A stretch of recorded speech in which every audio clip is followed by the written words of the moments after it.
fait. Maintenant, Togo mort, de minuit à midi, un samedi. Comment est-ce qu'on peut avoir un Togo mort ou bien Togo en pause?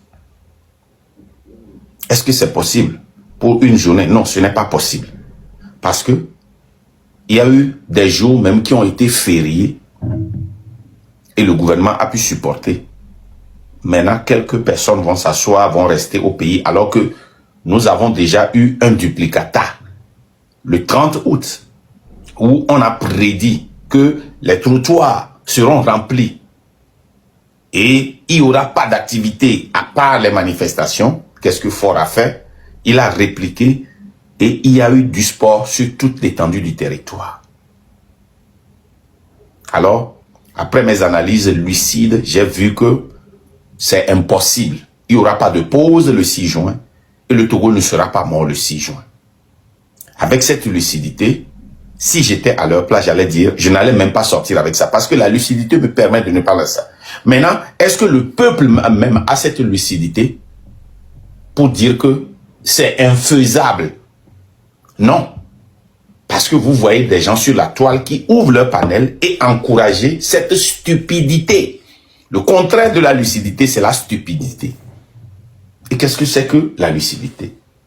C'est la capacité à voir les choses telles qu'elles sont, sans le filtre de l'illusion, des préjugés ou de l'ego. Tu n'as pas peur d'offenser quelqu'un. Tu n'as pas peur que quelqu'un sera fâché. Tu n'as pas peur de perdre des amis. C'est pour cela que la lucidité, avoir la lucidité est très dangereux. Souvent, ceux qui sont lucides n'ont pas d'amis. Souvent, ceux qui sont lucides sont, on les appelle, sont toujours en solo. They are usually lonely. Parce qu'ils blessent toujours les gens. On les accuse de ne pas savoir parler aux gens. Ils sont bruts dans leur vérité. Ils sont bruts dans leur réalité. Vous comprenez? Le rôle de la lucidité, c'est de comprendre la réalité. C'est de ne pas rêver. Vous allez m'entendre dire souvent que descendez sur la terre, marchez sur la terre, descendez de Jupiter, venez sur la terre. Donc, quand vous avez cette lucidité, vous comprenez la réalité. Le rôle de la lucidité, c'est de comprendre la réalité. Ok? C'est de comprendre la réalité, y compris ses propres biais. Hein? On appelle ça en anglais biases. Les biais ou bien biases. Ok? Ses limites et ses émotions. Est-ce que cette émotion, elle est légitime? Ou bien ce n'est pas légitime? Est-ce que c'est pour truquer ou ce n'est pas pour truquer? Est-ce qu'on a besoin de l'émotion ici? Est-ce qu'on peut comprendre qu'il peut y avoir de l'émotion, mais aussi être direct? Ça, c'est le rôle de la lucidité. Et les caractéristiques une des caractéristiques de la lucidité, c'est qu'elle est souvent liée à l'introspection et au détachement émotionnel. Vous allez m'entendre dire que je fais toujours de l'introspection. Si vous avez la lucidité et que vous ne retournez pas toujours dans le passé pour repenser ce que vous avez déjà pensé, pour comprendre que le monde maintenant court plus vite que la lumière et que ce que tu as vu aujourd'hui peut changer dans quelques secondes. Si tu ne fais pas cette introspection, l'introspection c'est le retour sur soi de l'esprit pour repenser ce qu'on avait déjà pensé. Si tu ne fais pas toujours cette introspection, si tu ne retournes pas dans le passé pour revoir ce que tu avais vu, pour réécouter ce que tu avais écouté, pour repenser ce que tu avais déjà pensé, tu n'as pas la lucidité. Comme nous l'avions fait en comparant la révolution et la révolte, aujourd'hui nous allons comparer l'intelligence, la connaissance et la lucidité. Ou bien je vais mettre ça de tel ordre. La connaissance, l'intelligence et la lucidité. Il va falloir que nous essayions de pouvoir dissocier les trois là. Est-ce que nous avons la connaissance dans cette lutte? Oui, nous avons la connaissance. Est-ce qu'il y a des gens qui sont intelligents dans cette lutte? Oui, il y en a. Est-ce qu'il y a des gens qui ont la lucidité? Oui, il y en a. Mais en tout cas, nous prenons le pays, l'Afrique tout entière. Ce qui nous manque généralement, c'est la lucidité. Moi, j'ai particulièrement mis un œil sur 3 pays dans la sous-région. Le Sénégal, le Mali et le Burkina. J'ai comparé l'évolution de ces pays-là. Il y a révolution électorale au Sénégal, révolution électorale au Mali, révolution au Burkina. Et on a la chance de pouvoir comparer 2 révolutions électorales. Les 2 ont pu faire partie le leader, mais un s'est plongé dans une révolution totale, alors que l'autre n'a fait que changer la chaise musicale. C'est le cas du Sénégal. Pourquoi? À cause, la différence c'est la lucidité. La différence c'est la lucidité. Je vais vous lire la définition de la lucidité comme je viens de le faire. Et puis nous allons passer à la comparaison de ces 3, la connaissance, l'intelligence et la lucidité. Par définition, la lucidité c'est la capacité de percevoir, de comprendre et de juger les situations avec clarté, précision et réalisme, sans se laisser aveugler par des illusions ou des émotions. Elle désigne la clairvoyance, la pénétration d'esprit ou un état plein de conscience et de bon sens. Je lis encore une seconde fois. La lucidité est la capacité de percevoir, de comprendre et de juger des situations avec clarté, précision et réalisme, sans se laisser aveugler par des illusions ou des émotions.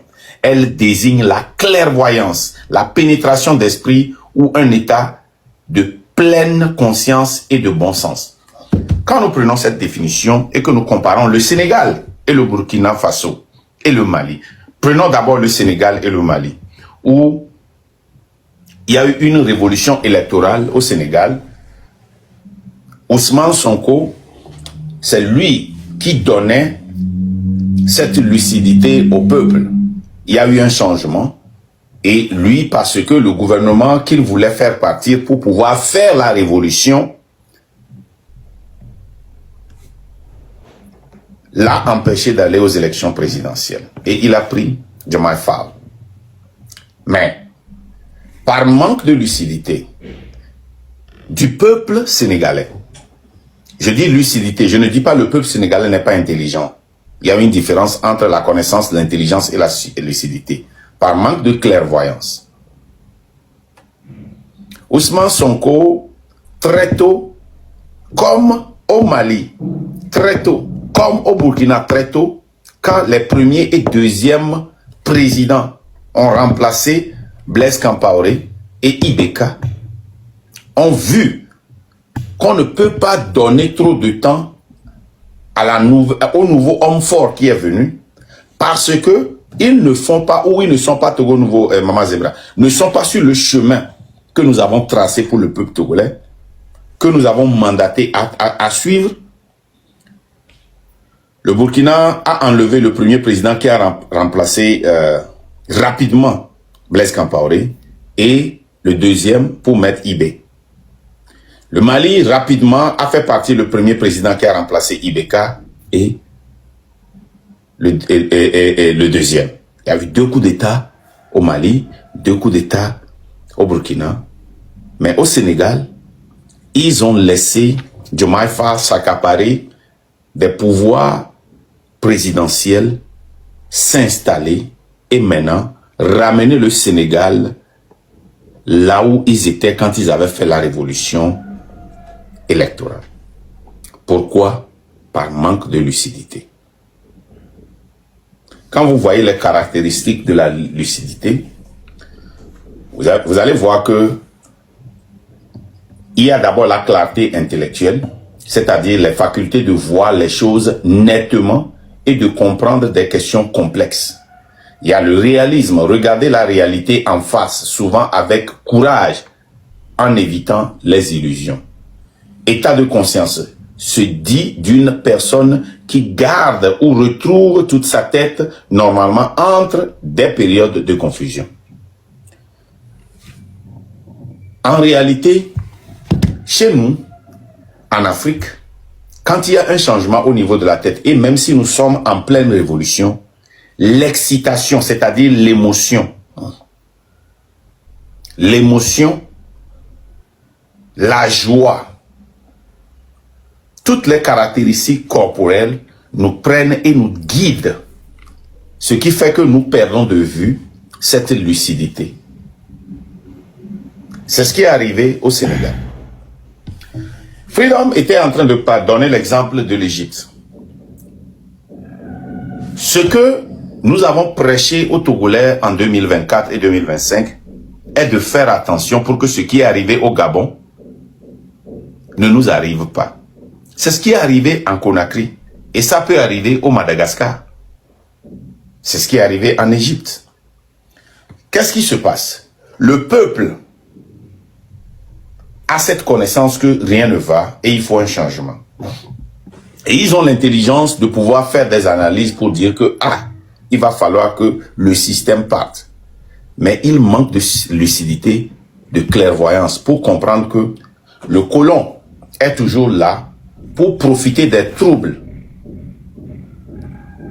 et positionner la prochaine personne qui peut leur être favorable. C'est pourquoi il est toujours important de se retourner à l'école de guerre économique, l'EGE. Rapidement, quand il y a des troubles,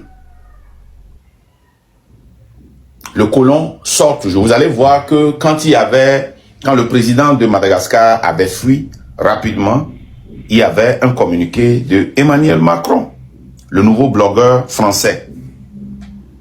Emmanuel Macron est sorti et a fait une déclaration pas favorable au peuple qui était dans les rues, mais favorable plutôt à la personne du président sortant que eux-mêmes ils ont évacué. Nous avons vu la même chose en Guinée-Conakry. Mais quand le peuple est lucide, il s'attaque aux nouveaux putschistes, comme le Burkina, le Mali et le Niger. Alors, nous allons essayer de comparer. Quelle est la différence entre la connaissance, l'intelligence et la lucidité? C'est le troisième qui nous manque toujours, cette lucidité. C'est le troisième. L'intelligence, la connaissance et la lucidité sont trois facultés distinctes mais complémentaires de l'esprit humain. On peut les différencier ainsi. La connaissance est le savoir accumulé. Nous avons toujours dit ici que tu peux être très intelligent et tu peux connaître beaucoup. Tu peux avoir le doctorat, les doctorats, les maîtrises et ne pas être intelligent. L'intelligence est la capacité à traiter ce savoir que tu as acquis. Et j'ai toujours donné cet exemple-là. Vous allez entendre les pays dire que l'intelligence que nous avons reçue nous permet de conclure qu'il y aura une attaque ici. C'est-à-dire qu'ils ont reçu des connaissances, des faits. Et ces faits-là, ils analysent ça. Et en analysant ça, en regardant ça de très fond, merci Leblanc, ils voient que 1 plus 1 égale 2. Ça, c'est l'intelligence. L'intelligence est la capacité de traiter le savoir qui est la connaissance. Et la lucidité est la vision claire et honnête de la réalité. Maintenant, tu as la connaissance, tu as l'intelligence. Quelles sont les réalités? Et quand on parle de la réalité, cette réalité ne contient pas l'émotion. L'émotion est mise à côté parce que la lucidité demande le courage. La connaissance demande la présence. Si tu veux avoir le doctorat, il suffit de t'enregistrer hein, d'étudier, de prendre ton M4 ici aux États-Unis et d'être présent, d'étudier. C'est ça. L'intelligence nécessite plus que ce qu'il faut pour la connaissance. Il faut maintenant prendre ce que tu connais, critiquer cette connaissance, analyser cette connaissance et déduire, venir à des conclusions. Mais la lucidité n'a seulement pas besoin de la connaissance et de l'intelligence, mais elle a besoin du courage. Parce que tu dois affronter l'émotion. Tu dois affronter la réalité. Tu dois faire face à ce qui est devant toi. Et cette lucidité peut te tuer. Cette lucidité peut détruire ta vie.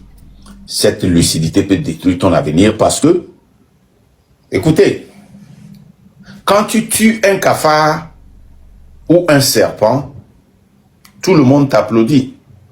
Mais quand tu tues un chien ou un chat ou un papillon, les gens te voient comme si tu étais un méchant. En réalité, c'est la manière dont nous avons, le portrait que nous avons donné au serpent qui fait que si tu tues le serpent, tu seras applaudi. Parce que ce serpent a été vilipendé et traité comme un diable, alors que le chien ou le chat a été traité comme un compagnon. Mais quand nous nous réveillons chaque jour, combien de serpents nous attaquent dans la ville?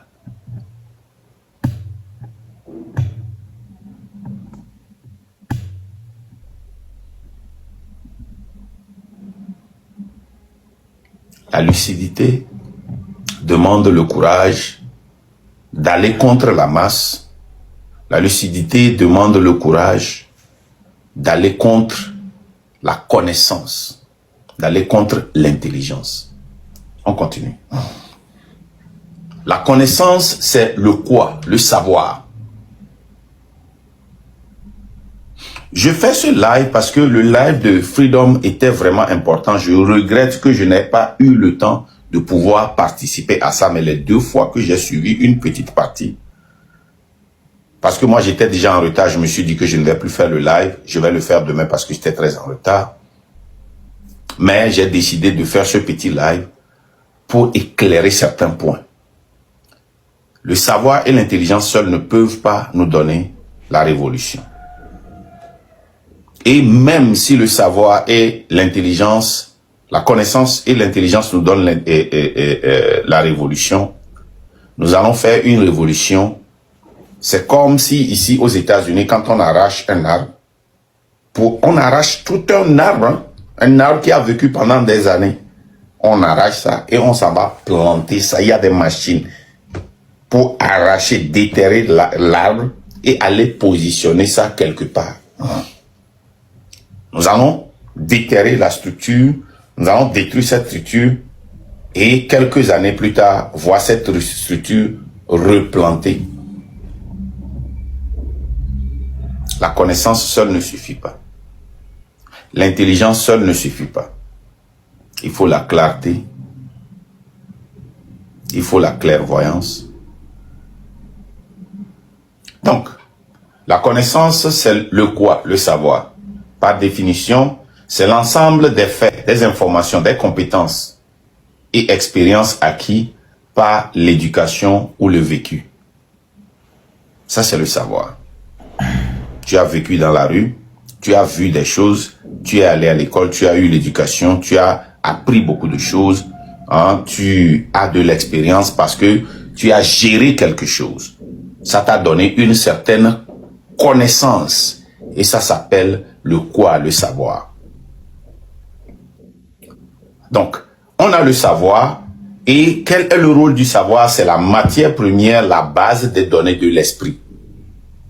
Rappelez-vous, il y a une vidéo que j'aime jouer beaucoup et dans cette vidéo, quand tu as la lucidité, on ne peut plus contrôler ton esprit, tu ne peux plus être corrompu et tu vas défier la peur. Parce que la lucidité, quand tu vois quelque chose, tu sors, tu parles de ça, tu n'as plus peur et c'est dangereux.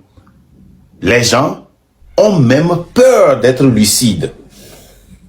Les gens ont peur. C'est comme certaines personnes qui ne veulent pas acquérir un savoir parce qu'ils ont peur que ce savoir va faire tel chez eux. C'est la même chose. Certaines personnes s'arrêtent à l'intelligence et refusent la lucidité volontairement. Parce que une des caractéristiques de la connaissance, du savoir, du quoi, c'est que elle peut être encyclopédique, mais ne garantit pas la compréhension profonde. Je vous donne un exemple. J'ai fait la série Matelin, que nous appelons communément la série C. J'ai fait cette série C-là, mais c'était une série purement littéraire dans la science. C'est-à-dire que nous apprenons les formules, nous traitons des problèmes littérairement, mais nous n'avons pas un laboratoire pour appliquer ces problèmes-là.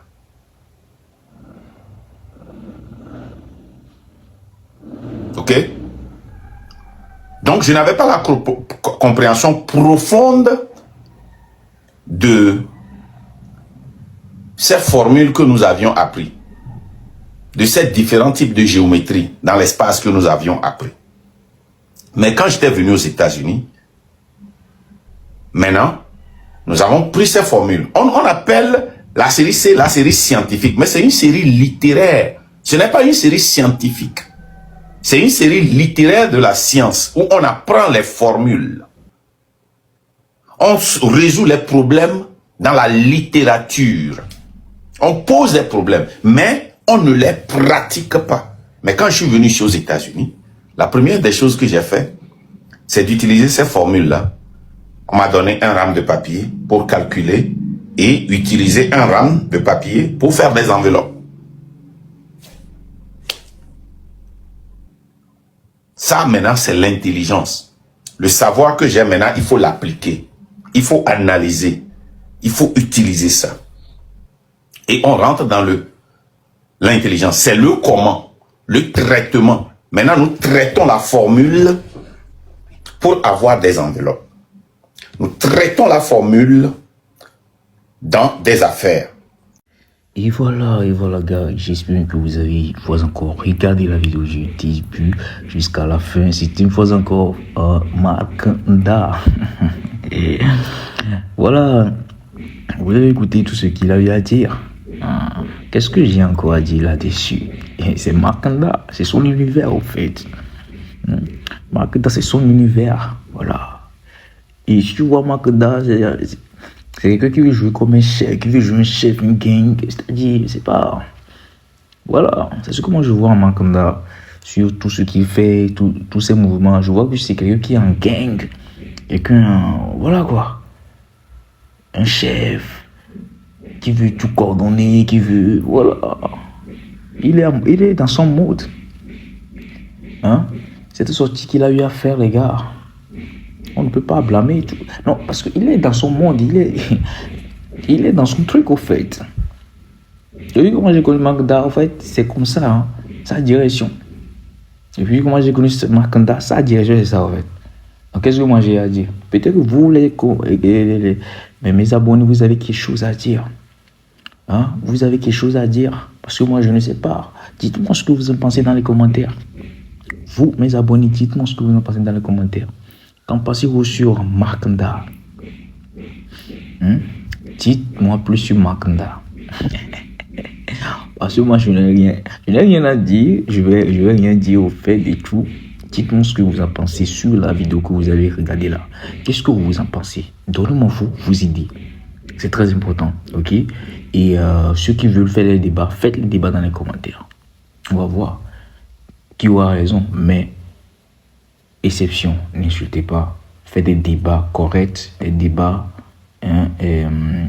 instruits, voilà, qui peut aider d'autres personnes aussi.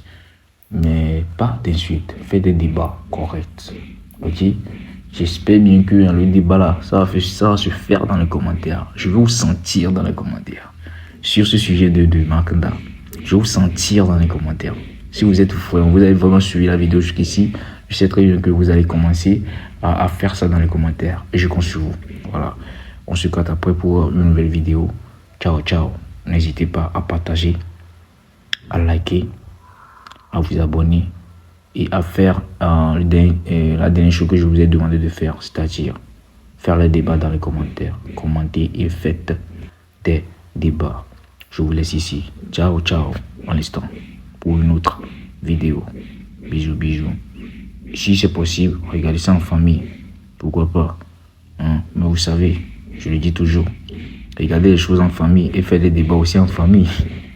Et vous écrivez les pensées de vos familles dans les commentaires. Ciao, ciao.